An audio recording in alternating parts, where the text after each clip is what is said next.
साथियों नमस्कार, मैं लेकर के आया हूँ आज विश्व जनसंख्या वितरण घनत्व और वृद्धि का पार्ट 2 लेकर के, जिसमें आज हम अध्ययन करने वाले हैं एक नई बिंदु के बारे में, जो है जनसंख्या वितरण को प्रभावित करने वाले कारक या तत्व। इनको 3 भागों में विभाजित किया गया है, जिसमें पहला कारक है भौगोलिक कारक, दूसरा आर्थिक कारक, तीसरा सामाजिक कारक या सांस्कृतिक कारक। तो पहला बिंदु जो है भौगोलिक कारक, ये भौगोलिक कारक जो संबंधित है प्राकृतिक बिंदुओं से, जैसे जल प्रकृति से संबंधित है, भू आकृति, जलवायु, मिट्टी या मृदाएं, ये सब प्रकृति से संबंधित है। तो पहला बिंदु है जल की उपलब्धता। जाहिर सी बात है, जहाँ जल होगा वहाँ मानवीय जीवन ज़्यादा होगा, जहाँ जल कम होगा वहाँ जो है जनसंख्या क्या होगी, कम होगी, क्योंकि जल एक बहुत ही उपयोगी संसाधन है। जल के बिना जो जीवन संभव नहीं है। जल तो बहुत काम आता है, खाना बनाने के लिए, नहाने के लिए, उद्योगों के लिए, पशुओं के लिए, कृषि के लिए। जल के बिना तो कोई कार्य संभव ही नहीं है। इसलिए जो है जल जहाँ पर होगा वहाँ जनसंख्या ज़्यादा होगी। यही कारण है साथियों कि प्राचीन ज़माने में जो प्राचीन सभ्यताएँ थी हमारी, सबकी सभी नदी घाटी के पास ही पनपी थी। लेकिन भूगर्भिक हलचलें हुई, नदियों ने अपना रास्ता बदला, तो सभ्यता ने भी अपना स्थान बदल लिया। इसी में दूसरा बिंदु आता है भू आकृति। भू आकृति कैसे जनसंख्या वितरण को प्रभावित करेगी। अगर कोई जगह रहने लायक ही नहीं है तो वहाँ पर वो जनसंख्या क्या करेगी रह करके, अर्थात वहाँ पर लोग ही नहीं होंगे तो जनसंख्या नहीं होगी। अगर कोई ज़मीन अच्छी है तो वहाँ पर जनसंख्या ज़्यादा होगी। कहने का मतलब है कि पहाड़ी क्षेत्रों में, पर्वतीय क्षेत्रों में, दलदली क्षेत्रों में, द्वीपों पर, सागरों, महासागरों में जनसंख्या ना के बराबर होती है, बहुत ही विरल होती है। इसी के विपरीत समतल मैदानों में जनसंख्या बहुत ज़्यादा होती है, क्योंकि ये नदियों द्वारा सिंचित क्षेत्र होता है। यहाँ परिवहन और संचार के संसाधनों की व्यवस्था अच्छी होती है। यहाँ कई प्रकार के उद्योग धंधे होते हैं और कई प्रकार के रोजगार के अवसर भी होते हैं। तो रोजगार के अवसर ज़्यादा होने के कारण यहाँ जनसंख्या ज़्यादा मिलती है।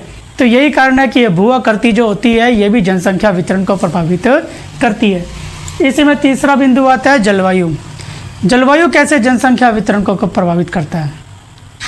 इसका सबसे अच्छा उदाहरण है कि जहाँ पर जलवायु अच्छी होगी, जिन क्षेत्रों में जलवायु अच्छी होगी वहाँ जनसंख्या ज़्यादा होगी, और जिन क्षेत्रों में जलवायु जो कठोर होगी या रहने लायक नहीं होगी या बर्दाश्त के लायक नहीं होगी वहाँ जनसंख्या कम होगी। जैसे जहाँ पर जलवायु नम है, सुख में है, वहाँ जनसंख्या ज़्यादा होगी। जहाँ बर्फ़बारी ज़्यादा होती है, जहाँ ठंड ज़्यादा पड़ती है, जहाँ पर गर्मी ज़्यादा पड़ती है, वहाँ पर जनसंख्या बहुत कम होगी।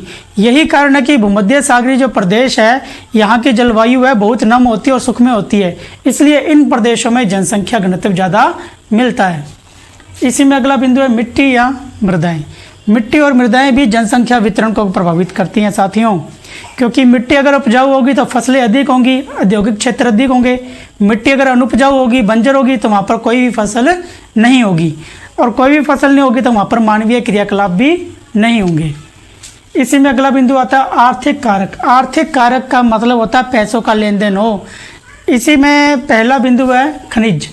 सिंपल सी बात है, जिन क्षेत्रों में खनिज अधिक मिलता है वहाँ खनन क्रिया होती है, और जहाँ पर खनन क्रिया होती है वहाँ पर उद्योग धंधे और बिजनेस व्यापार होते हैं। जहाँ पर उद्योग धंधे बिजनेस व्यापार ज़्यादा होंगे वहाँ पर रोजगार के अवसर भी ज़्यादा होंगे।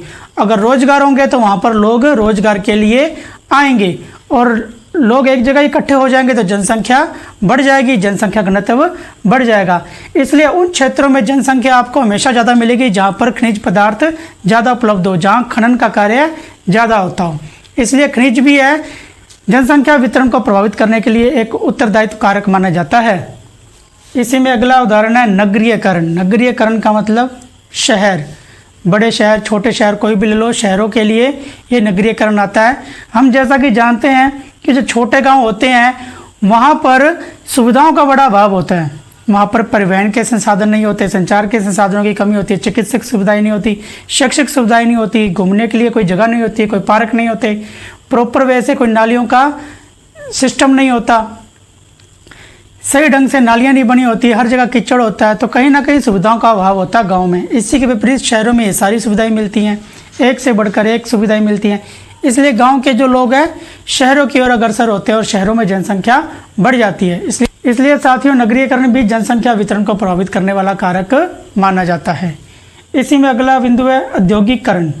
औद्योगिकरण का मतलब होता है जहाँ पर विभिन्न प्रकार के औद्योगिक कार्य होते हों। अगर औद्योगिक कार्य किसी क्षेत्र में होता है तो समझ लीजिए वहाँ पर रोजगार के अवसर ज़्यादा हैं, तो लोग वहाँ पर काम की तलाश में इकट्ठे हो जाएंगे।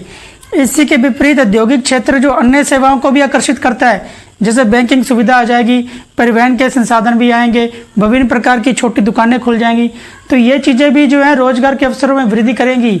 और रोजगार ज़्यादा होंगे तो लोग भी यहाँ पर आएंगे, और लोग आएंगे तो उनके लिए विभिन्न प्रकार की और सुविधाएं आएंगी, जिससे जनसंख्या और बढ़ जाएगी। इसी में साथियों औद्योगिकरण का सबसे अच्छा उदाहरण है कोम्बे और ओसाका प्रदेश जापान का।